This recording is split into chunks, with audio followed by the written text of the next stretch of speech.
Hello everybody and welcome to this Institute for Government General Election event.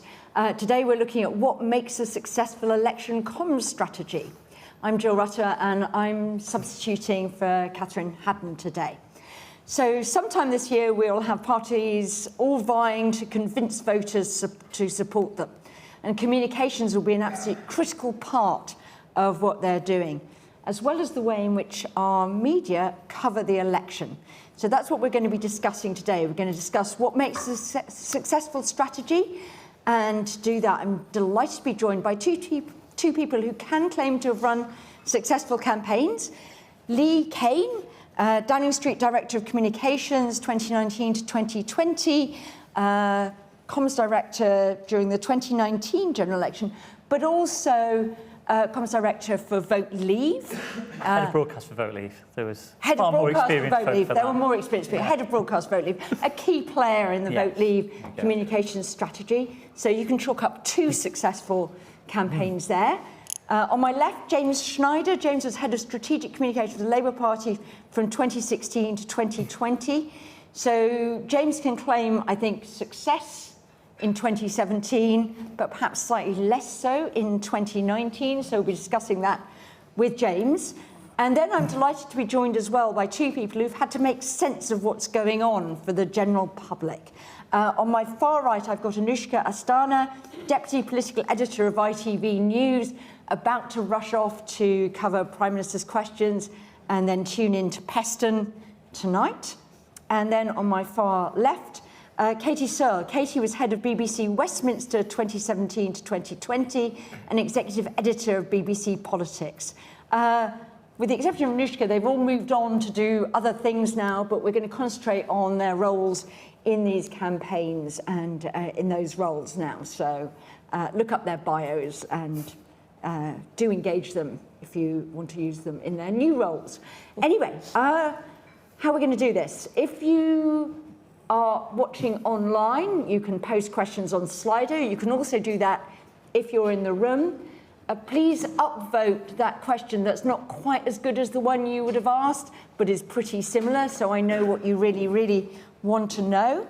We'll also take questions in the room. So the format's going to be that I'm going to chat for a little bit, and then we'll have lots and lots of time for questions from all of you. So let's get going.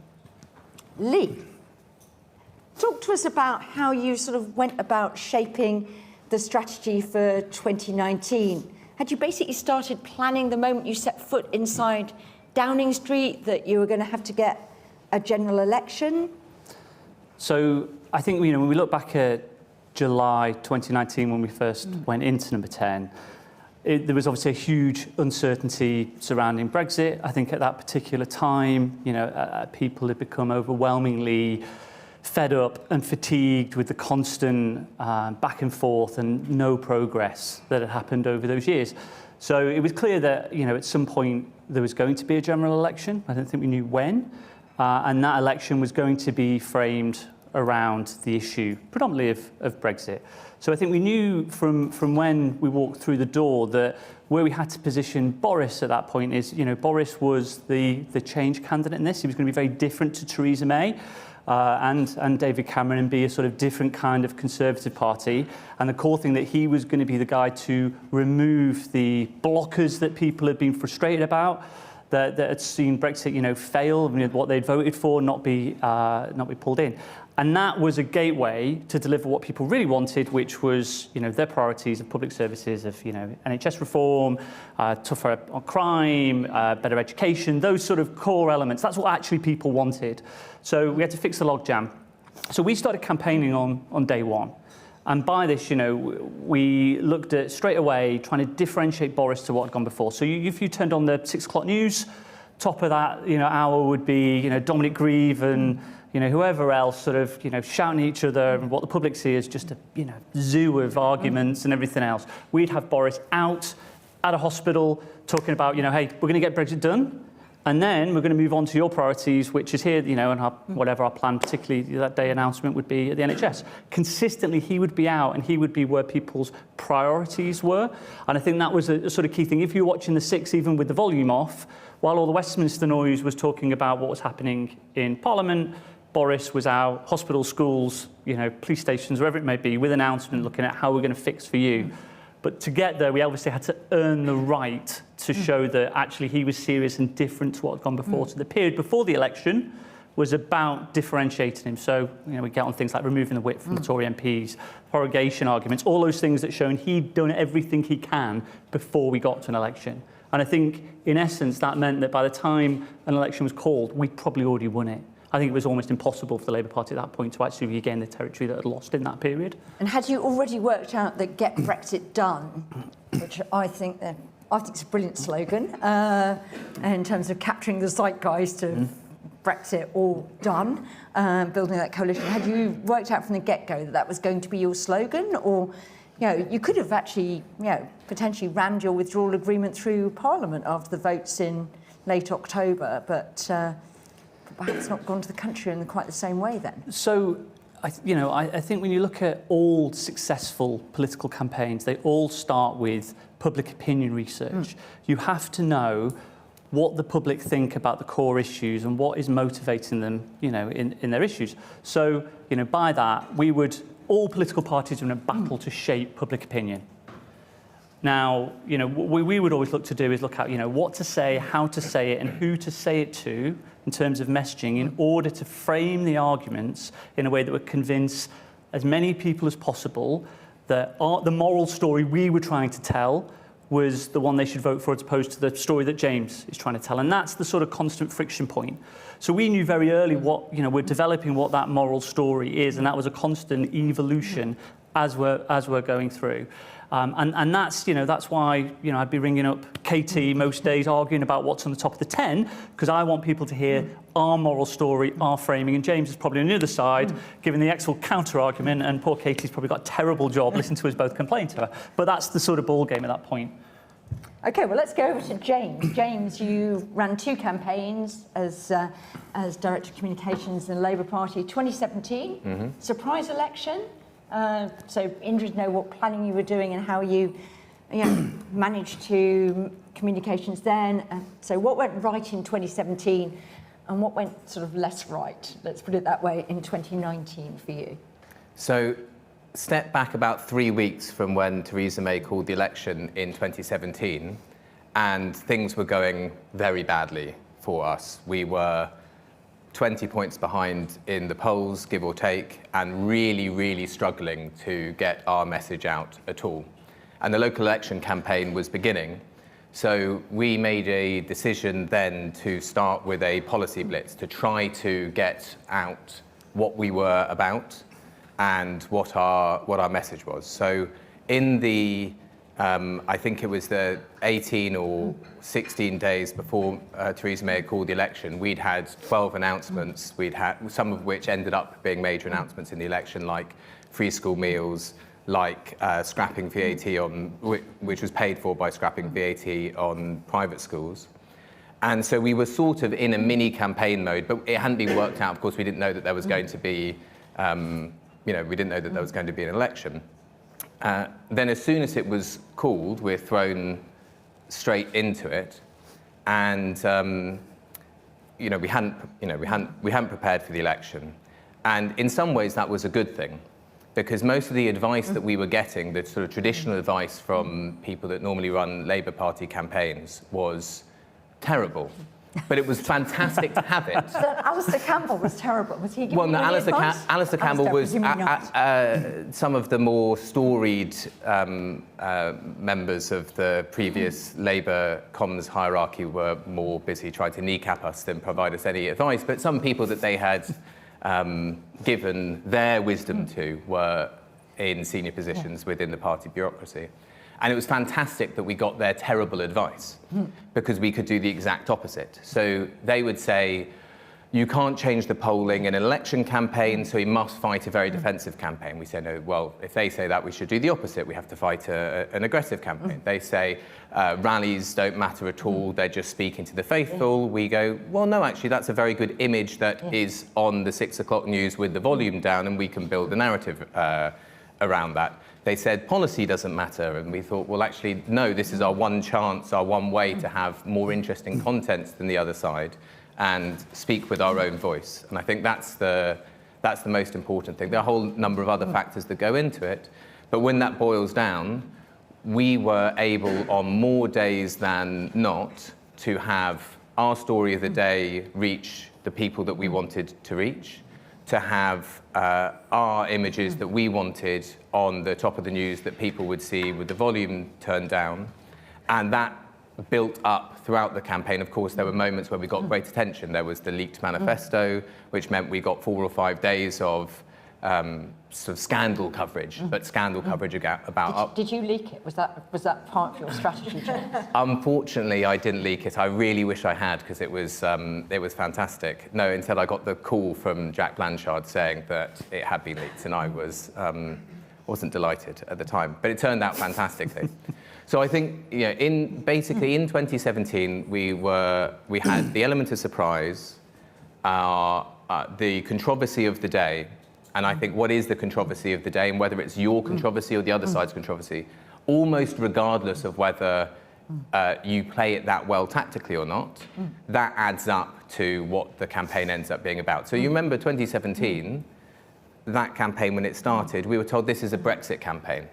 Sky on its ticker said this was the Brexit election. Constituencies on their map were either blue or yellow. They were coded Leave or Remain. They weren't coded Labour or Tory. But we changed what the election was about very quickly to being about the many versus the few, which was our core framing. Now, fast forward to 2019. Oh, also, one more point to make is our main message carrier, Jeremy, spoke in his own voice. He was authentic, he was himself, and he was clearly energizing lots of people. And even if people didn't like what he was saying, they could see that lots of people were being energized by what he was saying. So he was a superb message carrier, and he was so relaxed in his interviews and so on and so forth. Then by 2019, the election was only about Brexit, because in 2017, Brexit had happened. We hadn't left the EU, but Brexit had happened because everybody thought it was going to happen. The only question was, will it be a bit more like this or a bit more like that? But by 2019, the people who really wanted to leave thought, my goodness, we might not leave. And the people that really wanted to overturn that thought, my goodness, we might be able to overturn it. And that changed the whole character of not just the election campaign, but also internally within our team. So in 2017, we had a very divided team, but divided in a very good way, which was we had, I do mean this in a moral way. I don't necessarily mean this in a moral way. We had the good people who were our close team, and we had the bad people who were the more traditional Labour bureaucrats who were opposed to us. But we were able to do quite a lot of things. We also had Momentum, who could do a lot of the ground campaign and a lot of the digital work.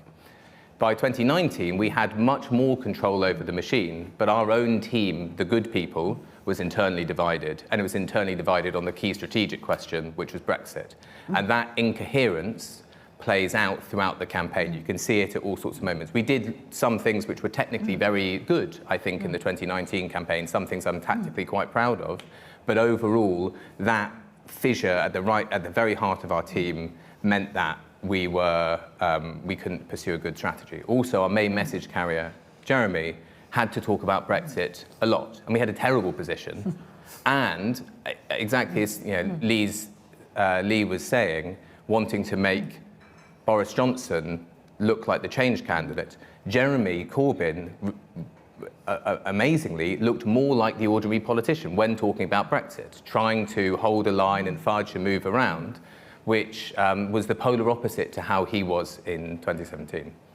Really, really interesting. Anushka, you cover these campaigns, so what are you trying to sort of achieve, and what sort of matters to you? I mean, we have this sort of, the both campaigns trying to control you effectively. So to what extent are you sort of pushing back on being manipulated by people like Lee and James into getting what they want out there on behalf of the public? Well, it kind of depends where you're at, and I've been at a lot of different types of places. So I've covered elections at a Sunday paper, at a daily paper. I've covered elections on rolling news, at a big broadcaster, and at a podcast. And wherever you are, they treat you very, very differently.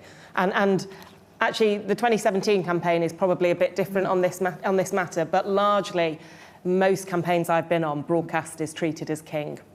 And you get access like no other when you are a broadcaster.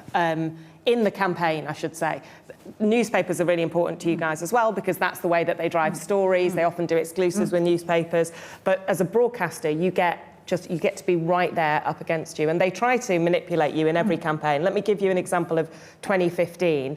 And actually, I think ever since this campaign, it's one that we need to think about how we think about polls in every campaign since then, is that what the Conservative Party, and I was on David Cameron's bus for that campaign, so I was like 3 months following David Cameron around the country. What the Conservatives wanted to do in that campaign repeatedly, and we're seeing a bit of this now, is focus on the polls, and the polls were pointing to a hung parliament. And so every day they'd be like, oh God, we've got this great story for you, great story. And they'd give it to me and it would be literally the same story, which was, look at the polls, you can have a coalition of chaos with Ed Miliband, or you can have, it wasn't strong and stable. I actually can't remember what it was. And interestingly... Strong and stable. No, not 2015. I think that was 2017. Long-term economic plan. Something like that. I don't think it was a long time. Although, interestingly, I just saw a little bit of polling that suggested no one can ever remember election slogans, with, I think, Get Brexit Done being the one that stands out, although I'm sure you would argue for the many, not the few, but actually people cannot see where they are linked to. Take back control, yeah, okay. We're talking about general elections here. And the polls can be quite damaging, I think, to how people report, and I'm really, really determined, particularly since then, although we try to avoid it in that campaign as well, to allow the polls to drive the narrative. Because in driving the narrative, they change the outcome, probably. As a broadcaster, it's quite difficult, particularly if you're on a bus. You're right there with them every day, day in, day out. You are seeing the election through a certain lens. And I think it's incredibly important, and I'm sure Katie will talk about this, for the team as a whole to take a step back and make sure that that isn't in any way affecting what you see. I mean, on the flip side of it, it means you are travelling to target seats all over the country, talking to voters and hearing what they want to think about. And I thought Lee's point on this was really interesting. What we care about as broadcasters are what our viewers care about. And what our viewers care about are the same things that you're seeing in your public opinion research. And so, you talk about the NHS. I think it's really interesting to see how much the NHS is actually focused on in this campaign, because it remains the thing that when I go and knock on people's doors and talk to people on streets where there are elections coming out, it remains the number one issue that I hear about and that people care about. And actually, on a personal level, I had an experience in A&E last week, not for me, for my son, who is now fine. And it was it was a bad experience. And I thought to myself, how many millions of people are having this experience right now? And how is that going to impact how they vote in the next election? So I think from our point of view, it's thinking about what our viewers want to hear about. It's making sure we focus on those issues. I think once you get into a campaign, and James, you will have experienced this more than anyone else, things change quite dramatically, because as broadcasters, we give absolutely even coverage to both sides, or to all sides of the campaign, and that does change the feel of it. So I think it is fair to say that Jeremy then got a much bigger platform, probably, or a fairer platform, you would argue, once the campaign began. I mean, the one thing I would say, if we're talking about comm strategy, you were up against a very bad comm strategy, and nobody can deny that that had a big impact in 2017. Although I was talking to someone about this earlier, and they said, was it comms or policy? And I was like, well, the policy was the social care plan, but the comms failure was to allow that to ever get through, because it was unsellable, and it was complacency, and that complacency to allow that to get through, I think, was hugely damaging to Theresa May, alongside a few other things. And I would also say, I'm just trying to think one thing I started on a Sunday paper where we barely even thought about online coverage. Like, it wasn't a thing. All I cared about was I in the paper? You know, that was at The Observer. When I returned to the same company years later as The Guardian's political editor, we almost didn't care about the paper as much anymore. Actually, I shouldn't say that. We really care about papers. But what we really cared about was who's reading this online, because that's where we were getting it everywhere. The world is and has changed. You know, sound bites emerged from television's dominating election campaigns. Nowadays, social media is completely dominant in a way that it wasn't before. I still think, by the way, that politicians rightly care a lot about the evening bulletins and the 10 o'clock bulletins, because we still have millions of eyeballs, but the world is changing. And in that social media world, there's a massive, massive fight for attention. And I think it's in that world that you start to get things like the attack ads, like the Tories' London ad, if you saw that, or from the Labour side, I'm going to say this wrong, but they basically accuse Rishi Sunak of letting, my God, Rishi Sunak of letting paedophiles out of jail. It's something like that. But these attack ads that to all of us seem completely kind of shocking and kind of going to a place where we haven't seen politicians go in recent years, I think a lot of that is born out of social media, which in turn then affects both the broadcast and the print coverage. And those, of course, the ones we see rather than the ones that are going through under the radar and things like I mean, Facebook and stuff like that. Yeah, and I think it is just worth making that point as well, which is the targeting that they are able to do now compared to the targeting they were previously. It was all about the air war, right? It was all about kind of the message you got out on a national level. Now they have such granular detail in terms of how they get to voters. It is completely changing the way that they campaign. And some people would say in a negative way, because they only focus on who they are targeting. And the 2015 campaign that I mentioned showed me an example of that, because on that bus with Cameron, we actually spent almost all our time, not in Labour, Tory marginals, but in Lib Dem seats in the southwest, because the way that David Cameron won a majority was basically to kill the Lib Dems. And being on a bus, you could totally see that. And it's the same thing that happened in 2010 when the air war looked very good for Nick Clegg, but when it came to it, he didn't actually win. I think he won fewer seats than expected. So, Katie, picking up on what Anushka's been saying, how does the BBC think about, presumably your former colleagues are thinking now about how they're going to cover this? And, you know, to what extent does the BBC see a responsibility of making the election about the sort of policy choices rather than just being a sort of, you know, slightly slogan-driven, superficial personality campaign with lots of pictures? So rather than just have a picture of, you know, leader at a hospital, we're actually saying, well, do you actually have plans that in any way sort out the NHS and things like that? Yeah, well, you're right. People will be sitting down and have been for some time thinking about it. And the debate around the noise and the policy is absolutely central to that. And there'll be a lot of discussion, not only in the BBC, across all the media, about how we do the proper stuff, you know, and the stuff that people care about, except when you actually look at the figures, people don't care about that much. I mean, they like to say they do, and of course we all want to know what's going to happen to our hospitals, but they can't quite help listening to the fight a little bit more. So I think, you know, that is just the truth of it, and, you know, we can argue all day, but it is the truth of it. I mean, you know, in terms of actually getting to the explain, Lee and James both said a couple of times 6 o'clock news with the sound off, which slightly makes me want to kind of pack up and go home. But, you know, it does say a lot about how, you know, parties see the message and the power of picture, which I think is really, really important. In television, that's all that matters, really. You know, so that's a really important thing in terms of the campaign.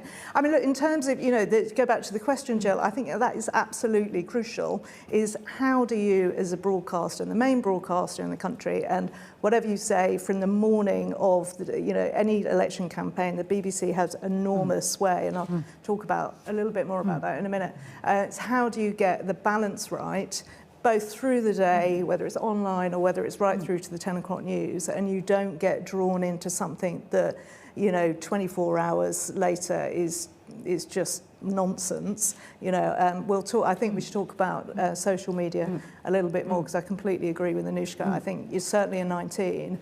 You know, when I first started doing politics 10 years ago or so, you know, the news cycle, as we all know, was probably 2 or 3 a day. And by 19, I mean, it was changing by the minute. You know, Lee will remember the punch that never was, you know, which involved... Not the proudest hour, that which involved Matt Hancock's badge not being punched, as it turned out. But that, you know, that dominated for about 48 hours and really was a kind of nothing story. But could the BBC not have covered that? Well, no, of course not. We would have had to have done that, as would ITN.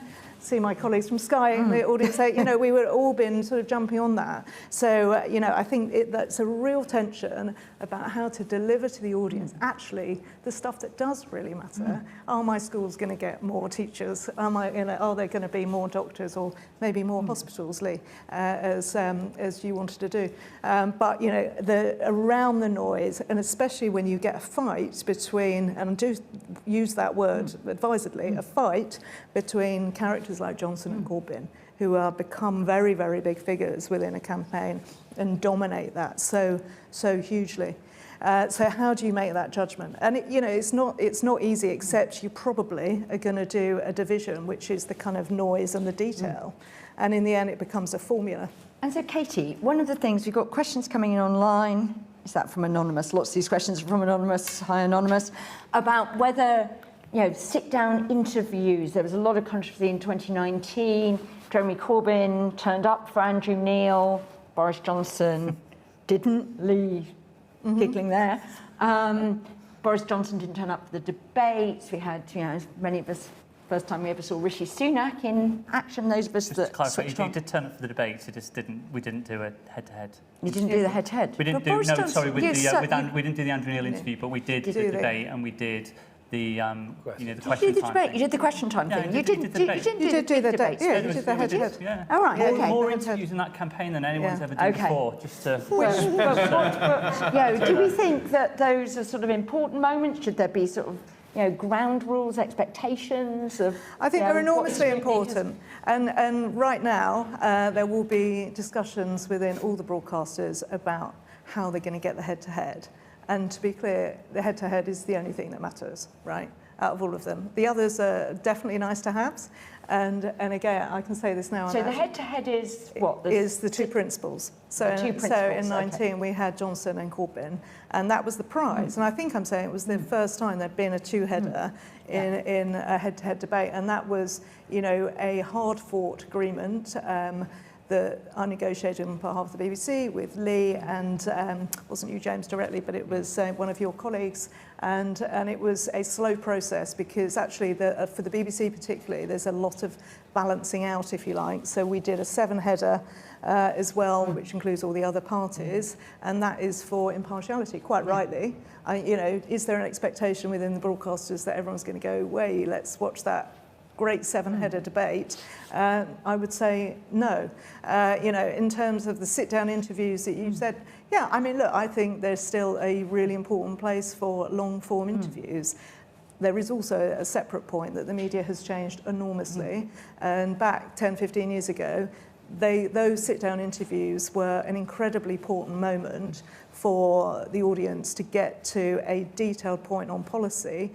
Now the media is so different that there are many, many, many more of these opportunities. So I would say the challenge actually for companies like my former employer is to how to make sure that they, by the time they get to them, if they do them, they haven't already done 20 before, so why would I bother watching? So, and that is, you know, it's an important kind of democratic point actually, because, you know, to go back to your point about policy, we've got to make sure those long form interviews exist, so you can spend 20, 30, 40 minutes really, really, really drilling down on those crucial points.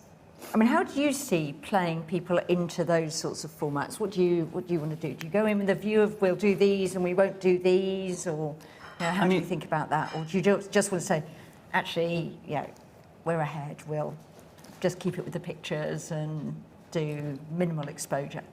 So I'd say, firstly, the actual debates and much of them have very little relevance in of themselves. I think the media have far more excitement and focus because it's themselves. It's get a chance to talk about themselves and something they are doing. From a campaign point of view, it is another conduit where we can tell our message. So again, it's all just about the framing, and there'll be some eyeballs, but in and of themselves, they're not this centerpiece of a campaign that we're all worried about. I'm worried about the message. So if Boris is on TV, if Boris is on, the radio, if he's going to interview in a newspaper, if we're doing a social media clip, where's the message? If the message isn't there, we're failing. That's all I care about. And so it's just another conduit to a message. Now you look for advantages. We do things, for example, that, if we saw the 10, we would have somebody totting up the amount of minutes that the Labour Party had on the 10 compared to what we did, who was top of the 10, just to use as an argumentative tool. So I can ring Katie and say, here's a report that we've done over the last fortnight showing that you've actually given the Labour Party 15 minutes more airtime, and they've tended to be top X amounts, just in the hope of just nudging them to that sort of undercurrent of pressure constantly. But it's all just about delivering the message. I don't really care too much about the actual debate itself. It's just do you care about debates? Did Labour, in the campaigns you were in, did they care about giving Jeremy Corbyn the opportunity to make his case in debates? Yes, of course. And our main thing was always, how can we get Jeremy to be able to speak unfiltered in his own voice, and when he did, it was effective. And I think that the debates should be mandatory. I think there should be some kind of agreement that they do happen. I don't think doing an interview with Andrew Neil should be part of the British Constitution, but I do think... sorry, Andrew, if you're watching. Sorry, Andrew disagrees. Yes, sorry. But with Adam Bolton, Although some people really... Anyway, I won't go into that. But I do think the debates are important, and they should exist. Of course, Lee was skillfully dancing around it, but his main point is correct. You try to take any tactical advantage from any particular moment. So take the 7 headers, as Katie says. They're way more light than noise or heat than whatever it is. They're not very good to watch. Not much comes out of them. But we still got a lot of coverage in 2017 about Jeremy going at the last minute. So more people knew that he'd gone and that Theresa May hadn't, than watched the actual thing, which wasn't very interesting. Do you think those things actually shape voting intention? Do you think people actually vote because they've seen a debate? Do you think it changes minds? I think it can do. I think, there's much more evidence gathered in the US because they've been doing it for many, many years, and the social scientific evidence suggests that it's got some impact. But, you have to consider in both campaigns where we started, which was 20 points behind. And no one has ever increased that much before. And the 2017 campaign is the largest increase of a party, a popular vote in polling in such a short period of time. And in 2019, we were on the same trajectory for the first, let's say, 3 weeks of the campaign, the same upward climb, and then we were effectively plateaued. We were desperately hoping that Donald Trump would help us out and come and say something very stupid, but you made him very disciplined. Well, Liz Truss, of course, wanted to. She was trying to kill the "Get Brexit Done" narrative. She didn't want it. That was a slogan. It should have been that we were going to get a great trade deal with America, is what she wanted to do for that election.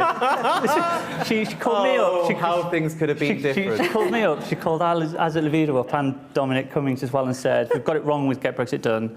We must pivot to the great trade deal we're going to get with America," which obviously we pointed out that, firstly, we're probably not going to get one this side of the election. Trump probably won't do us any favours. You've been secretly doing it for 4 rounds of talks with the NHS on the table. And of course, right, James would have framed the whole thing about the Tories selling the NHS to Trump, which is the worst imaginable framing of that election. And again, that's what, when you talk about moral stories and how you're framing things, it shows why it's so critical, because I think if Liz is leading that 2019 election and that's the framing, Jeremy Corbyn's now Prime Minister. Prime Minister, you had the sort of, I think it was NATO summit that Trump was over for or something, Trump came in. How are you might have a crisis, how are you actually thinking about running the election comms strategy, aside from being the sort of Prime Minister's, whatever. Is it an opportunity to look prime ministerial at things, or does it mean you've actually got to be dealing with the day job? It's exhausting. That's the first thing I'd say. I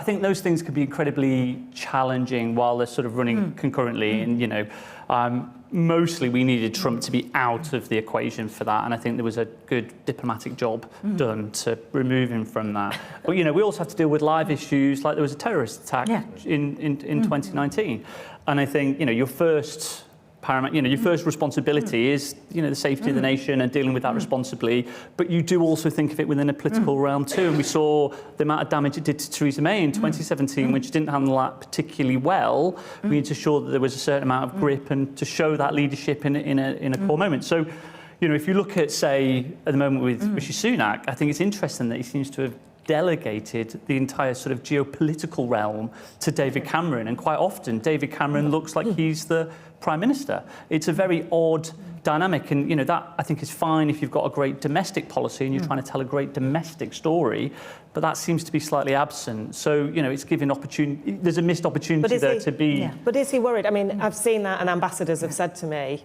we think this is really bad, that it's always David Cameron and not Rishi Sunak. But I was with David Cameron in Uzbekistan last week or the week before, I think the week before, and I was wondering about it, and then I thought it's not a great narrative for Rishi Sunak right now when things are as they are in the UK to be in Uzbekistan. I mean, I think you always have to have a powerful domestic story. I imagine, you know, if Boris was PM, I couldn't imagine him abdicating, you know, responsibility in Ukraine, for example, certainly not to David Cameron.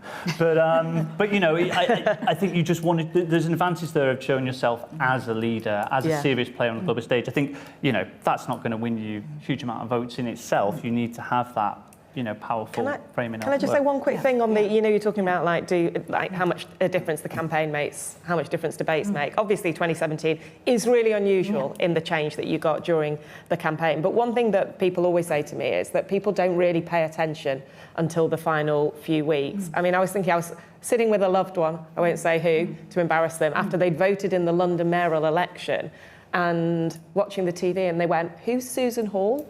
And I was like, and this is a very politically engaged person, and I was like, "What? Who's Susan Hall?" The Conservative candidate. Exactly. But it just suddenly made me think, and somebody in the Labour side said to me, you know, everyone sees it as a negative that they've not got their policies all kind of lined up at the moment. They see that as message discipline, because as someone said to me, Keir Starmer could have, and this is his view, this is another person's view, not mine. Keir Starmer could have policies tattooed across his chest.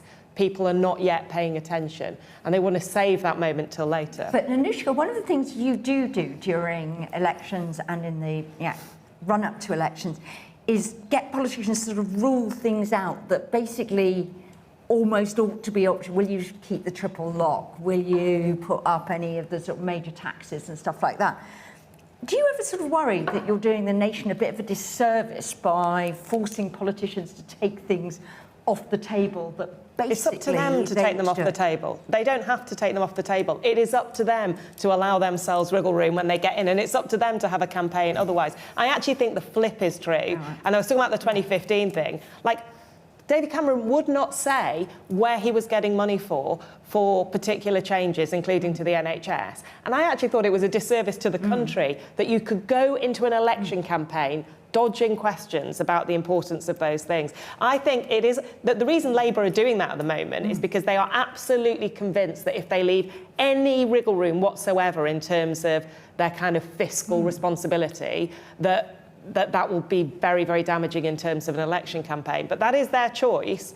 And in doing so, they clearly have made things difficult for them immediately after the election. And I think John Curtis was making this point. You've got a huge lead now. You've made it harder to maintain that lead in the months after an election. Yeah, and I agree with that.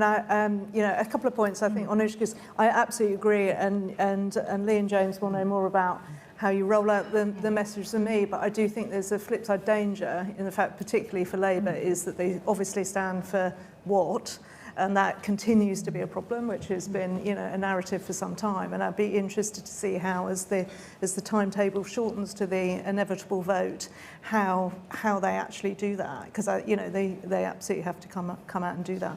I think that's right. I was going to mention social media. We've got lots of questions about reaching, about, you know, young people only getting their information through social media, sort of decline of whatever. And, I just wanted to make a point about the campaign. Really, is that I think we touched on it a little bit earlier. Is that There was a period through 19 particularly where I felt that social media and the politicians had such a direct relationship that the story and to an extent the policy was changing in relationship between those two things.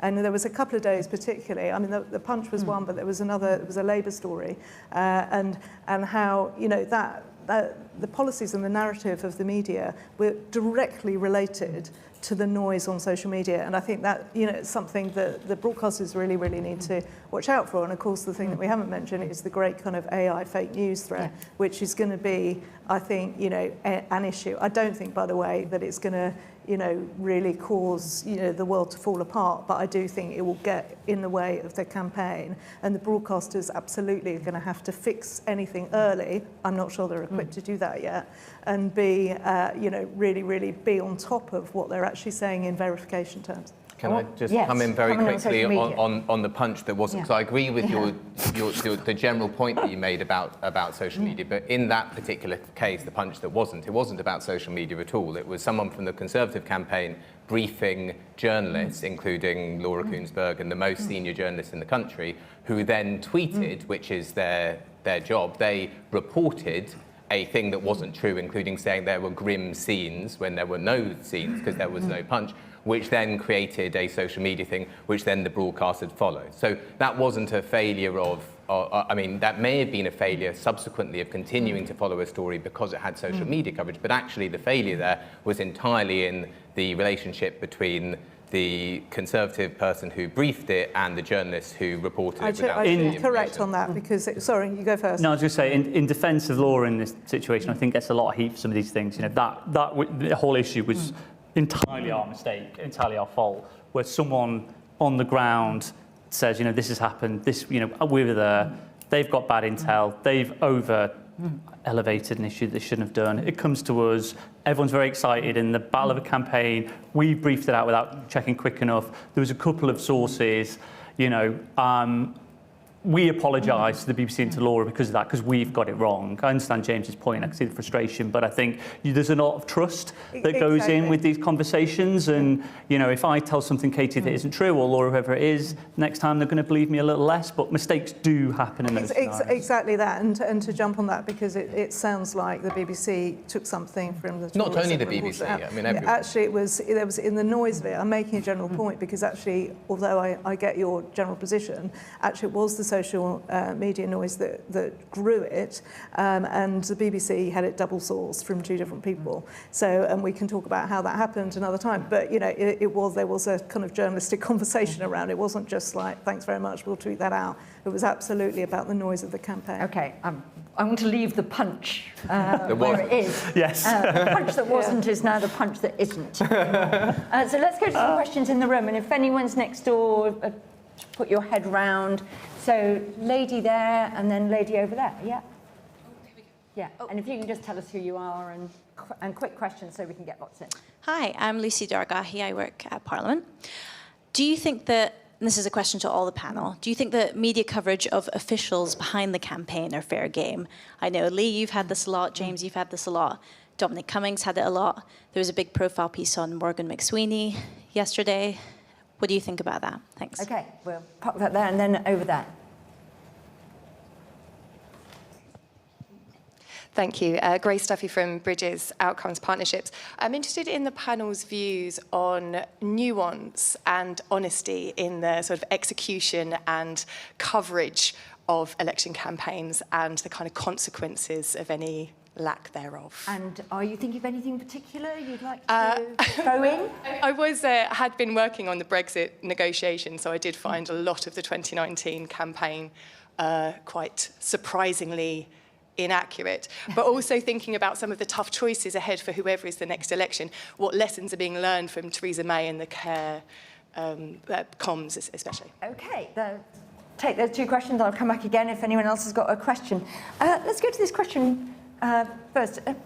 Anushka, I mean, are we too interested in the back room now? Some of these people, I think it's a big profile by Tom McTague of Morgan McSweeney today as the sort of, person behind the Starmer project or whatever. I mean, should we be interested in these people? I mean, 100% we should be interested in them because they're really important to the thinking of what happens, and actually understanding them is, almost more important sometimes than understanding the people who are fronting the campaign. I mean, I'm writing a book on the next election, and I tell you what, but plenty of behind-the-scenes people who I'm very keen to talk to, perhaps more than some of the people in front of them. Are they fair game? I think that sometimes they can be turned into bogeymen or bogey women. I think mainly bogey men, actually. And I do sometimes think that the coverage of them can become quite unfair in those situations. I can think of potential bogeymen behind both of your campaigns who, in fact, you mentioned Dominic Cummings. I think Seamus Milne was another person.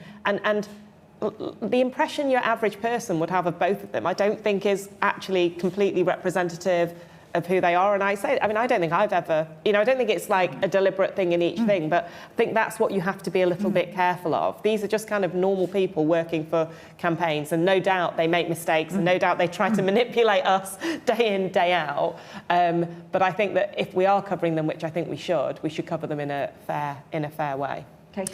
I think we're probably, people like us in this room are more interested in them than the general public. Yeah, I mean, they're absolutely worth knowing about because they're shaping the policies of our country. But I think most voters won't really care or know who they are particularly. So, are you worried about being, does it deter people who decided not to get elected? They decided to be behind the scenes to...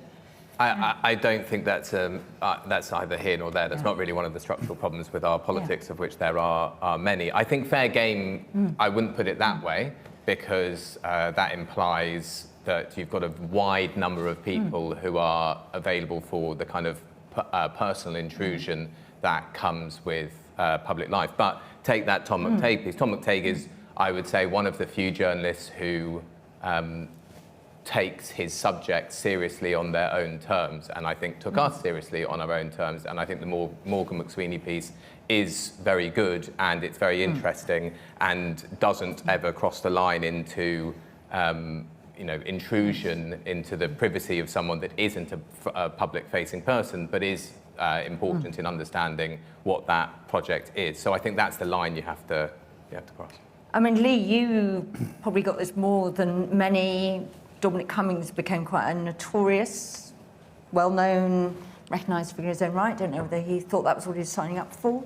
How does it feel? Do you think you're fair game? I think there's a couple of things with this. I think, firstly, the media always quite enjoy focusing on the next kind of Rasputin. They've seen all of the, the characters at the front of the play, and kind of, who's new, who's interesting.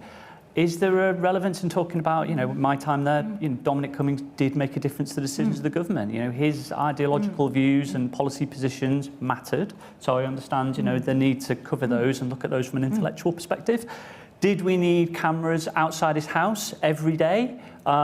People basically showing where he lived, someone getting, death threats and those sorts of things. People, who are trying to, may not agree with them, but it's people trying to do something in political, guise.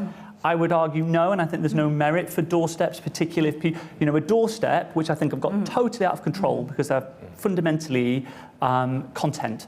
It's an easy way to get a clip. That's what they are, and I think there should be a responsibility from broadcasters to take that out of the equation. If politician who is elected A has done something wrong and is refusing to answer questions on that, then a doorstep is a perfectly acceptable way to face the electorate. If it's just, we need a clip to go at the top of the 10 about something we find quite titillating, so we'll stick cameras outside, Dominic Cummings, whoever else it may be, every day, I think that's a totally different thing, and that shouldn't be allowed. I also think that extends to politicians. I mean, Jeremy was disgracefully hounded almost every day outside of his home. It was photographed, everybody knows where he lives. This is someone who had a far-right terrorist who plotted to kill him, who was punched in the head in a public meeting, who of course has had death threats and so on and so forth. And the way in which a lot of the media operates in those types of things is completely disproportionate to the news gathering value, especially when these people are not difficult to get interviews from. So, Katie, just a quick comment on whether you sort of feel, whether you send people to people's houses, whether you feel guilty if you do, in the light of what James and Lee have said, particularly if they're not elected. But I wanted you to come in on the nuance question here. I mean, do you think that the coverage actually really told people what was at stake and managed to get beyond? You know, James has given a fantastic interview where he talks about Boris Johnson's discipline of just saying, get Brexit done, get Brexit done, did we actually manage to expose what lay beneath that at all at any point in the 2019 election? Or did the coverage really a question about Brexit. I mean, on the first point, I think, I completely have some sympathy with both Lee and James's view. But I feel slightly hypocritical to say that because, I'd absolutely be sending cameras kind of everywhere I could. I think there's a problem in that actually, and this sounds like an excuse, I really don't mean it as one, but the whole of the media operates like that. So unless if the media got together and agreed that we weren't going to do that, then you're in a competitive loss if you're not part of that conversation. I think in terms of, questions to ask, I don't think I'm quite as far as Lee is in terms of scrutiny on people. I do think, particularly, although I completely get the point about Cummings in terms of and Jeremy Corbyn about the safety issues, I think particularly with Dominic, he'd got himself into a position where he was so important to the debate that, particularly around the Barnard Castle period where it was particularly intense, it was difficult not to. But I do think there's a sympathy around that. And broadcasters do think about sending, but I suspect different to a few years back, there's much more sort of trigger-happy sort of tendency to send them on. On Brexit, God, this is a whole separate session. I think we could do. Did we get it all right? Did all of the media get it all right? No, we didn't. Of course we didn't. And we've said that there's been hundreds of books written and thousands of pages written on that. Did we try to do a fair coverage? Yes, of course we would. You'd expect me to say that. I think hindsight is a wonderful thing. I do think that Brexit was very different to an election. And I know for me, if I was starting again, I think I'd have more experienced glasses on about how we both got around the country, but also reflected all those different positions on policy. But we gave it a shot, and people can write subsequently. Anishka, how do you think? It really, in the election particularly, which was a Brexit election, even if 2017 wasn't a Brexit election.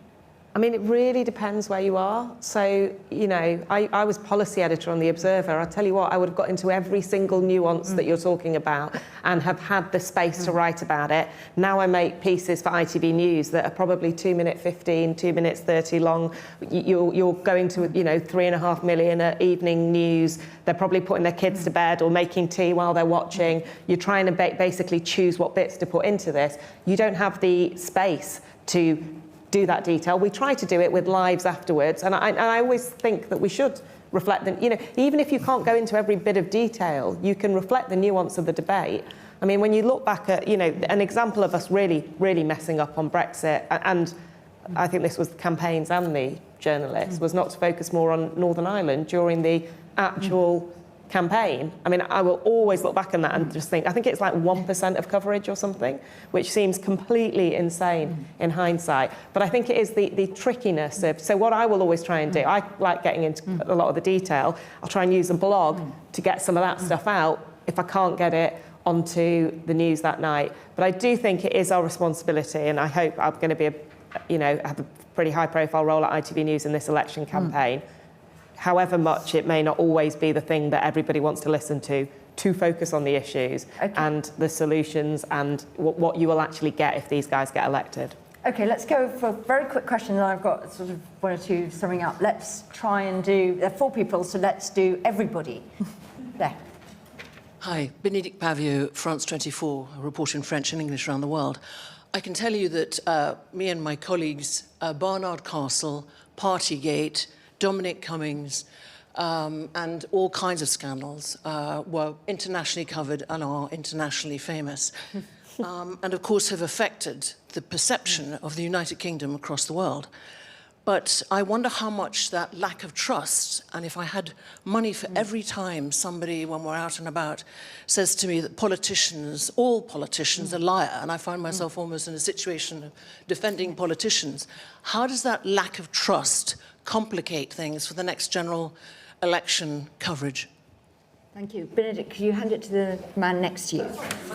Super efficiently, yes. Hi, I'm Tom Callan-Riley from the fact-checking charity Full Fact. And so kind of linked to this question is how the campaigns respond to requests to correct the record, or a kind of how important accuracy is and honesty and transparency is compared to the kind of good messaging, and how, if something is found to be inaccurate, how to kind of intervene in the campaign. Brilliant, thank you. And then back there. Yes, and I think there was one more person. Yes. Hi, Charlie Rogers, Research and Insights Analyst at Stonehaven. Anushka, you mentioned that broadcasters have to be careful in terms of being led by the polls and how much that happens throughout the course of the election. For the parties themselves, how much should they be responding to public opinion research, the focus groups, the polls during an election campaign, versus sticking with the messages contained within the policy manifesto? Brilliant question. And was there a final question? Yes. Hi. In today's Sahil Shah, Say No to Disinfo. In today's digital age, what role does data play in a communication strategy, and what would be considered both ethical and effective ways of collecting data?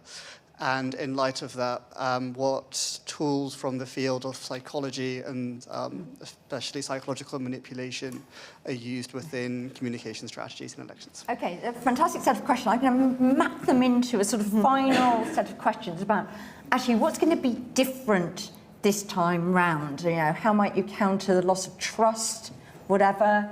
Where are the media now? We've seen the rise of sort of some explainer journalism, the sort of Ros Atkins videos, you know, fact-checking, which we started, whatever there. And I'm sort of interested in these questions as well about how the campaigns, and in particular, you know, different bits of the campaigns will be driven by polling and data. Anushka, in case you need to rush out, you know, what's sort of different this time round? How are you going to address some of these things around every switch off? And also potentially two candidates who aren't as good campaigners, possibly, as the ones we saw in 2019? Yeah, I mean, one thing we haven't talked about is the individual, have we? Yeah. The individual is so important. And actually, I heard Neil Kinnock say this recently, and I felt this very strongly about Ed Miliband. If the public doesn't want you to be Prime Minister, then probably you're not going to be Prime Minister, sort of regardless of how good the overall campaign is. I think in this situation, Keir Starmer has an issue because he's sort of seen as quite boring, but actually he doesn't scare people. So I don't think he's going to have the problem that Ed Miliband had. Just on that lack of trust, it is so depressing, the place that we have got to. I do data on Peston, and I had some data recently that said 9% of people trust what politicians say. And I think it is so damaging for us as a society that we have reached this stage. And I know journalists are trusted only just a little bit more than that, so we can't speak about it either. I mean, I recently made 2 documentaries for ITV on Rishi Sunak and Keir Starmer, sort of to set off the election year. And we had incredible access to both of them. Lots of behind-the-scenes stuff, and I felt we did, hold them to account on policy within those. But it was also about trying to get to know the individuals better, and to show a different side of them, and to show what maybe their friends or their family might see of them. And it is interesting, and they both went down really well, and it was a great thing to do. But equally, what I found with the coverage, I mean, I knew it before I even did it, almost like put my hard hat on. People don't want to see politicians as humans anymore. They don't want to know about who they are, or they just don't trust their motivations anymore. And I think to some extent that is come from things that they have done over the past 10 years. And to some extent it's come to just the way society has changed. It's probably to do with social media.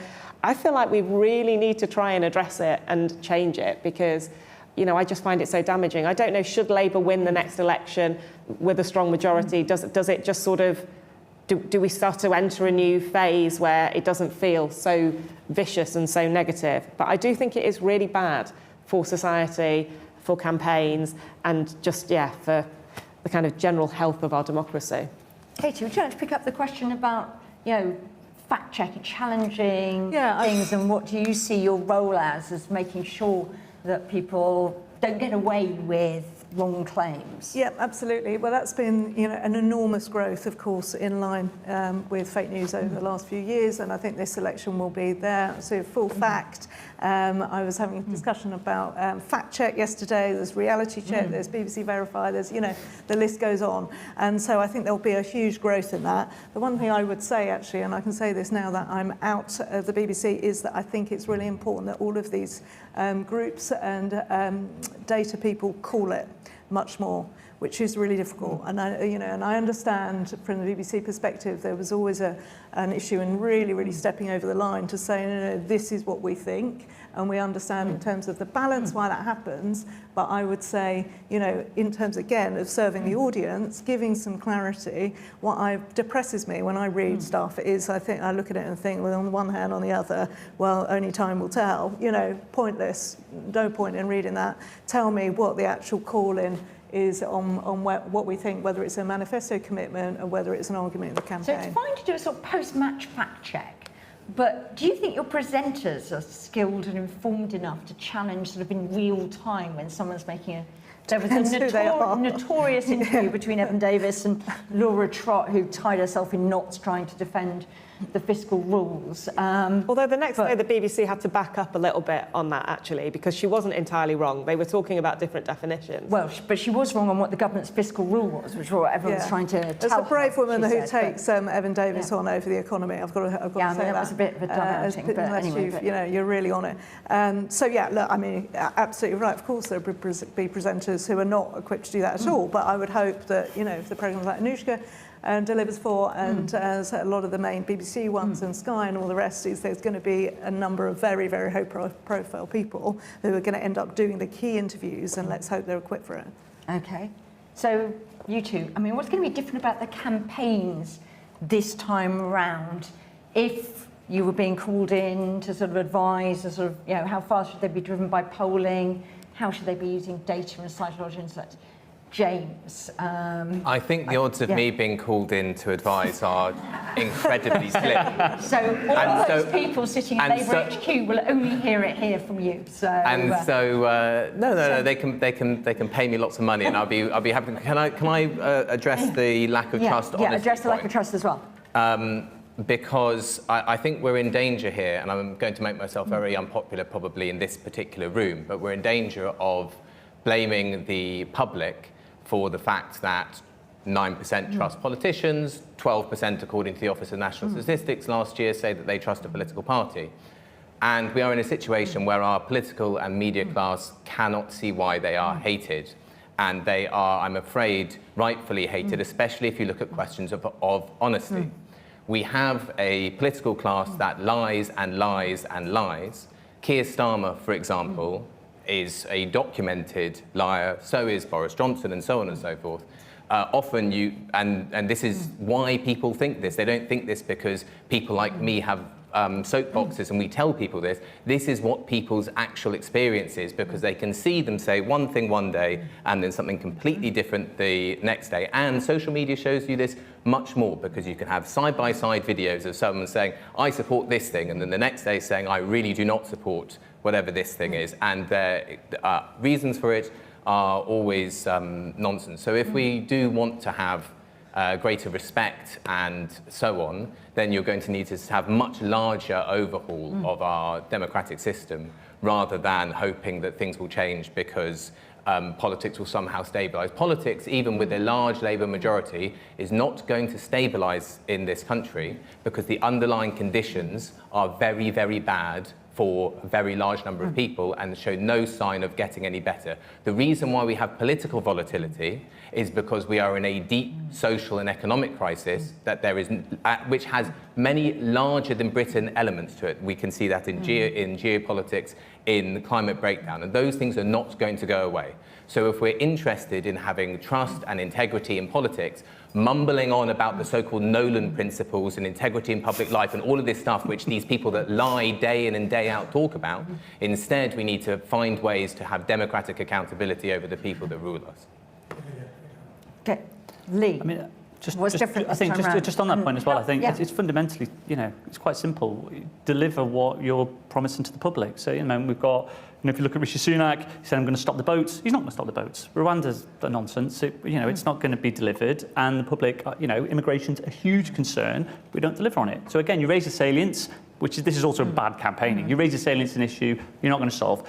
Waiting lists down. I think at one point they said we're going to get the waiting list down the NHS. As you see, people's real life experience is appalling in the NHS. So again, we need to fix these problems. It's very well talking about them and elevating them in the campaign setting, but if you're not actually solving the issues, people lose faith. I think, we look at it from a media point of view. If you look at the local elections coverage this weekend, I think you would actively be less informed about things if you watch the media this weekend. I think it was terrible coverage. And it's everyone's interest now to talk about, there might be a hung parliament. Lee, there's not going to be a hung parliament. We literally said there's not going to be a hung parliament. But I mean, the broad coverage overall was there's a lot of excitement actually led by Rishi Sunak saying there's going to be a hung parliament, despite the fact that his own data says otherwise. That was led by Sky News with a rather dubious professor saying that, I've done a really dodgy poll and it's going to be a hung parliament. ITV News made clear. The average MRP, will say... We're not getting into the... Adam, no one can hear you online, so... But there's not going to be a hung parliament, Adam. He said there was going to be a hung parliament. He said, on the basis of the votes cast, if you do an exercise, this could be the result. That is perfectly legitimate. The strap was government heading for a hung parliament. I think there's a really interesting thing about these projected national vote shares of local elections, when we know everybody votes differently in local elections. But anyway, Lee, but surely, get Brexit done, very simplistic slogan. I just wrote a report saying Brexit's still not done, there's loads of loose ends, it's, whatever, we're living with the consequences. Lots of the promises in Brexit, were not just not delivered, but surely not deliverable. Don't you think you need to take a bit of responsibility for the sort of lack of trust that Benedict's just pointing out? I think if you look at where people's lack of trust is, again, it is, if you look at people's concerns, it's NHS, again, it's immigration, it's long-standing issues that aren't delivered on. And when we looked at, this is the problem. The people in this room have a total disconnect with the general public, and this is why, the more people look through, research, and I think when we come through to messaging, and this I think is the core point, and we talk about how much people engage with what's particularly happening. You have sort of 0.04% of people sort of will take in information that is presented to them on a daily basis. Most of it is ignored. So this is why we do the messaging that we do, is there's a sort of rational ignorance for people because it's too much to consume. So you have to create simple moral stories that people will understand and digest in. So all the tenets of the political campaigns that I'm part of, we look at prioritisation, simplification and repetition. What areas of the issues of the day we look to prioritise, how we look to frame that. Simplification of what messages do we wish to portray in a very simple way so you're not alienating people with language that's too complex. And then repetition, get out and put those messages through time and time again, because that is fundamentally allowing people to hear what you're trying to say. Okay, I've got to, as you know, I've got to run for a PMQ's Just one point on the thing James said. I've been doing this since 2003. People in this room longer than that. Politicians have lied throughout that entire period. So it's not a case that is the thing that has changed. And there are times where Jeremy Corbyn lied as well. It is not the case. But I agree with you that the underlying situation and the economy has changed. But I don't think that in itself explains the loss of trust. I think it is a series of major events and a kind of social crisis, as you say, that has changed things. But politicians behave then as they do now. I think the things around it have changed. Okay, we're going to leave Anushka I've got the to last run. word Sorry. there. Thank you, Anushka.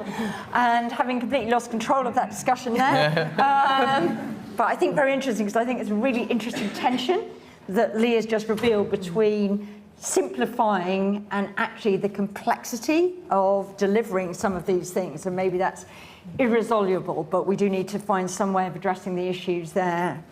I'm sorry, it didn't come to polling and data and psychological insights. That maybe for more events. There was an IFG event a couple of weeks ago on how do we raise ethical standards in public life. So do go back to that if you think that's something where we can have some actions. But before we do that, Just to remind you, if you want to rewatch this, it's on our website. Thanks everybody to watching online. There are upcoming IFG events next week for people interested in Parliament. Lucy Powell coming to give a speech on how Labour would work with Parliament. And the next day, an event on Parliament and regulators with Dame Meg Hillier and Sir Robert Buckland. Honours are proliferating these days. But without further ado, could you just say thank you to my bizarrely untitled